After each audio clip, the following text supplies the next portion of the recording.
Estimados estudiantes, ¿cómo me les va? Bueno, vamos a hacer una pequeña explicación de la lectura de triángulos para el curso décimo del Atanasio Girardot.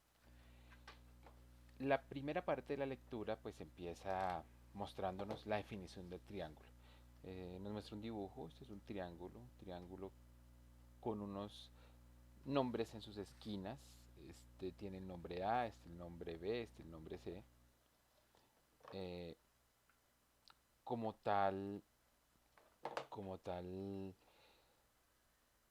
estas letras, la letra C, la letra B, letra A, nos están representando estos puntos que están aquí, este y este. ¿Listo?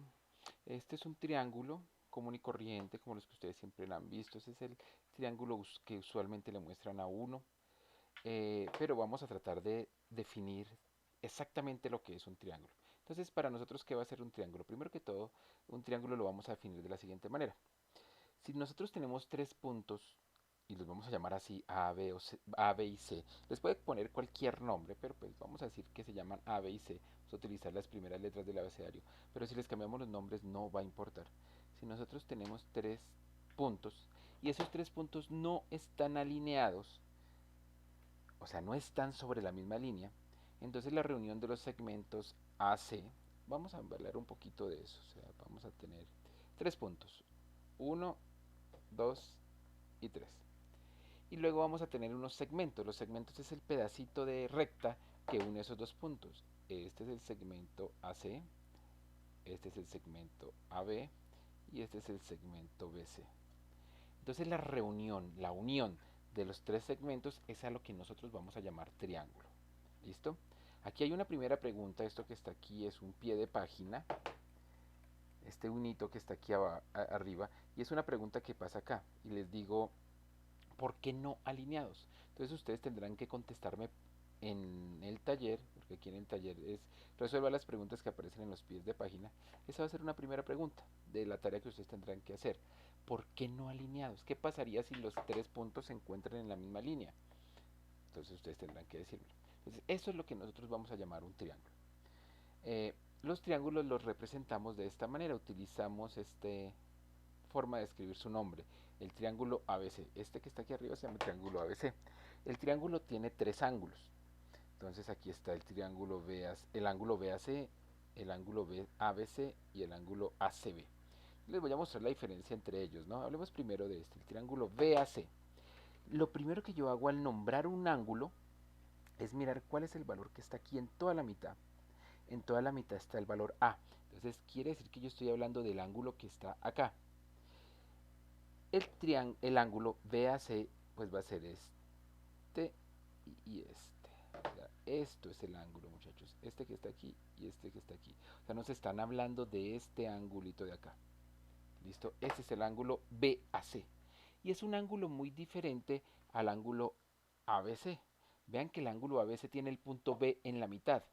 Entonces el ángulo ABC va a ser este que yo tengo acá.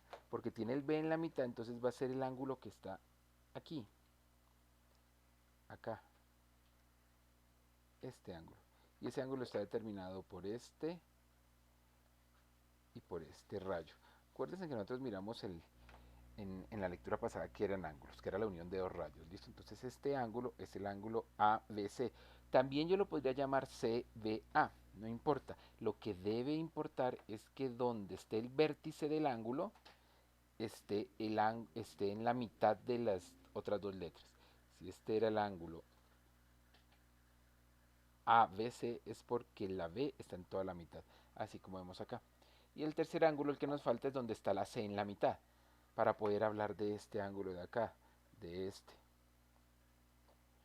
este rayo y de este rayo de acá, o sea, este ángulo de acá. Y ese es el ángulo ACB, porque vean que la C está en la mitad. ¿Listo? Esos son los tres ángulos del triángulo que estamos mirando acá. Entonces, un triángulo va a tener tres componentes. Primero, sus tres vértices, que son los puntos que determinan el triángulo. Entonces tenemos el vértice A, el vértice B y el vértice C. Segundo, tenemos los tres lados del triángulo, que son los tres segmentos que me determinan el triángulo. En este caso son los segmentos AB, BC y AC. Y también tenemos los tres ángulos del triángulo, que son los tres ángulos que ya les mostré. Listo. Hay una clasificación de triángulos que ustedes deben conocer. Esa clasificación va a depender ya sea de la medida de sus lados o de la medida de sus ángulos. Entonces, si estamos mirando los triángulos de acuerdo a la medida de sus lados, pues puede ocurrir que los lados, o sea, esos tres segmentos del triángulo, todos tengan la misma medida. Entonces va a ser un triángulo equilátero. Si tienen dos de ellos, solamente, exactamente, si dos de ellos tienen igual medida, pues lo vamos a llamar triángulo isósceles. Pero si ninguno de ellos tiene igual medida, o sea, todos son diferentes, lo vamos a llamar triángulo escaleno. Esto es una clasificación a partir de sus lados, pero también podemos clasificar los triángulos a partir de sus ángulos. Triángulo acutángulo es aquel triángulo que tiene todos sus ángulos agudos. Recuerden que ángulos agudos son todos menores de 90. Un ángulo agudo es aquel que es menor de 90 grados. Entonces, si en el triángulo todos son menores de 90, lo llamamos triángulo acutángulo. En un triángulo rectángulo es aquel que tiene uno de sus ángulos rectos. Y aquí me aparece otro pie de página, que sería la pregunta 2. Entonces ustedes tendrán que contestármela, ¿no? ¿Es posible que un triángulo tenga dos de sus ángulos rectos? ¿O es posible que sus tres ángulos sean rectos? Ustedes tendrán que contestarme sí, no y por qué. ¿Listo? Después viene el triángulo obtusángulo. Es aquel triángulo que tiene uno de sus ángulos obtusos. Un ángulo obtuso es el que mide más de 90 grados, ¿no? Entonces aquí viene otra pregunta. Les pregunto, ¿es posible que tenga dos de sus ángulos obtusos o tres de sus ángulos obtusos? Ustedes tendrán que mirar si se puede. Recuerden que ángulos obtusos son ángulos que miden más de 90 grados. Si es necesario, hagan dibujos para poder contestarme esas preguntas. Bueno, esa es la clasificación de triángulos. Luego vamos a mirar dos teoremas muy importantes, que son los teoremas que nos van a permitir eh, entender a cabalidad los triángulos y que nos van a permitir resolver los problemas de esta sección. El primero se llama el teorema de los ángulos internos de un triángulo. Yo quiero que ustedes lo deduzcan. ¿Qué van a hacer ustedes? Ustedes van a coger una hojita o en su cuaderno y van a dibujar 10 triángulos de diferente forma, de diferente tamaño, de diferente orientación. Esto lo van a hacer ustedes en su cuaderno. Entonces, por ejemplo, usted les da por dibujar un triángulo así, otro triángulo así, otro triángulo así. Bueno, dibujen 10 triángulos diferentes. Y después con su transportador van a medir los ángulos. Van a medir cuánto mide este ángulo, cuánto mide este y cuánto mide este. Lo mismo hacen con este triángulo de acá, cuánto mide este ángulo, cuánto mide este, cuánto mide este. Y lo mismo con cada uno de los triángulos. Van a medir los ángulos. Y después de que midan los ángulos, van a intentar sacar una conclusión con respecto a esas medidas. Van a mirar si se relacionan en algo todas las medidas y si cambian, si esas medidas cambian a la medida que usted va cambiando el triángulo, o si siempre son las mismas medidas, o si usted, por ejemplo, ve que si algunas son muy grandes, ¿qué pasa con las otras? ¿Se vuelven pequeñas o también son muy grandes? Si por alguna razón no encuentran alguna conclusión, pues pueden buscar este teorema en internet y les puede dar una luz de lo que significa eso que yo estoy buscando que ustedes hagan. ¿Listo? Ese sí va a ser un trabajo autónomo de cada uno de ustedes y lo deberán hacer. Luego pasamos al teorema de Pitágoras. El teorema de Pitágoras es una propiedad que solo aplica para triángulos rectángulos. Si el triángulo no es rectángulo, o sea, si no tiene un ángulo recto, no va a funcionar. Cuando nosotros tenemos un triángulo rectángulo como el que tengo aquí en el dibujo, entonces los nombres de los lados tienen nombres específicos. Aquí tengo el ángulo recto, véanlo. Aquí lo tengo el ángulo recto. Ese es el ángulo que se forma acá, que es de 90 grados. Este es el ángulo recto, ¿cierto?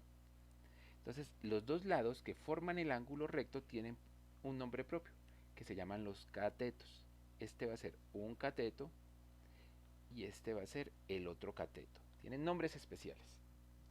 Y el lado que nos queda, el que queda al frente del ángulo recto, este de acá, lo vamos a llamar hipotenusa. Esto tienen esos nombres y esos nombres hay que aprendérselos, ¿listo? Recuerden, los catetos son los que forman el ángulo recto, el de 90 grados. Y la hipotenusa es el que queda al frente. La hipotenusa siempre es el más grande de todos los lados, ¿listo? Pero entonces apréndanse en esos nombres y aprendan esas características.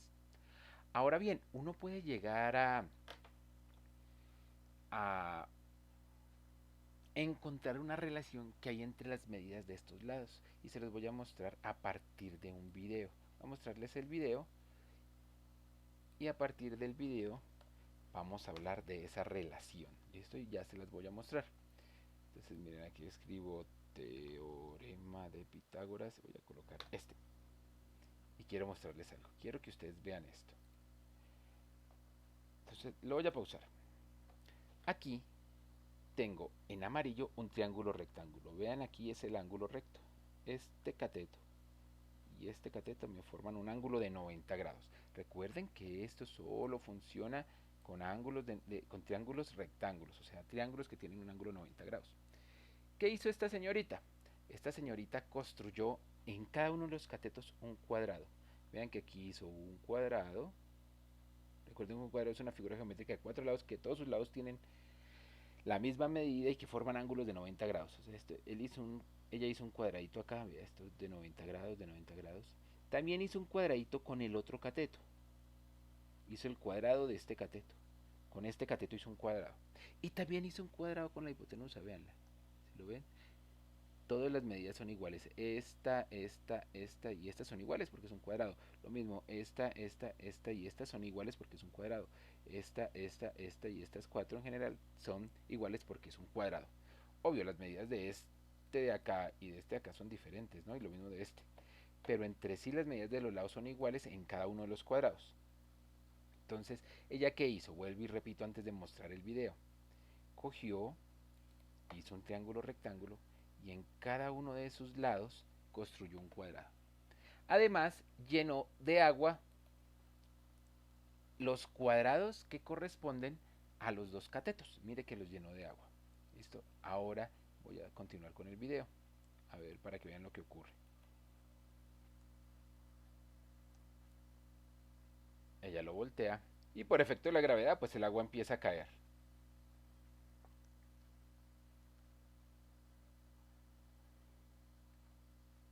Y aquí lo que observamos es que exactamente el agua contenida acá, exactamente el agua contenida acá y el agua contenida acá me cabe exactamente en este espacio de acá.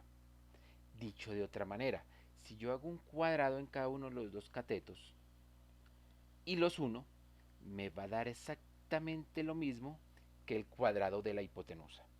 Y cuando uno dice unir en matemáticas, en este tipo de expresiones, puede fácilmente acomodarle la palabra suma. Entonces, el teorema de Pitágoras, ya les muestro esto, lo vamos a devolver. Ella, mire, ya lo va a devolver. Nuevamente, el agua que estaba en el cuadrado que se formó en la hipotenusa,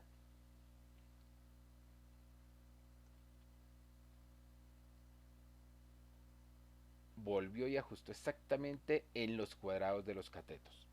Eso, muchachos, es el teorema de Pitágoras. Voy a volver acá y aquí lo hice. Mírenlo acá. Si se suman los cuadrados de las medidas de los catetos, ojo, son los cuadrados. No es que yo esté sumando este lado más este lado y me da el de acá. No, señores, es este cuadrado más este cuadrado el que me da el cuadrado de acá. Son los cuadrados. No es la medida de los lados, sino de los cuadrados de cada uno de los lados. Entonces dice acá, si se suman, voy a mostrarles, si se suman los cuadrados de las medidas de los catetos, dará como resultado el cuadrado de la medida de la hipotenusa. Y eso usualmente se representa con esta formulita. Eso es lo que dice acá. Si yo cojo el lado A, que es este, y lo elevo al cuadrado, y le sumo el lado B, que es este, y lo elevo al cuadrado, pues me va a dar el lado C, que es la hipotenusa, elevado al cuadrado. Ese es el teorema de Pitágoras. ¿Listo?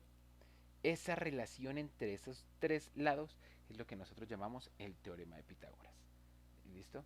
Entonces, cualquier duda, pregunta o comentario que tengan sobre esta lectura, bueno, ahí ya empieza el taller. Cualquier duda, pregunta o comentario que tengan sobre esta lectura, pues con mucho gusto me lo pueden hacer. Que tengan feliz tarde.